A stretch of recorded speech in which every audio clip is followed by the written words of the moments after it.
Deyirlər bugün Bulabidə kino çəkiblər. Kim çəkiblər görəsən? Kino ki var ha. Bu çox qəliz məsələdir. Həm vacibdir, Həm də çox çox dəyərlidir. qəliz. Harda çəkiblər? Gördüyünüz kimi əziz izləyicilərimiz, Boladı kəndimizin Ləm abidəsində. Ləm abidəsində sənədli bir film çəkildi.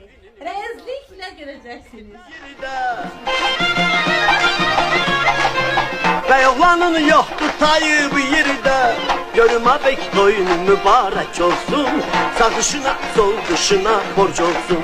Görüme bek doyun mübarek olsun.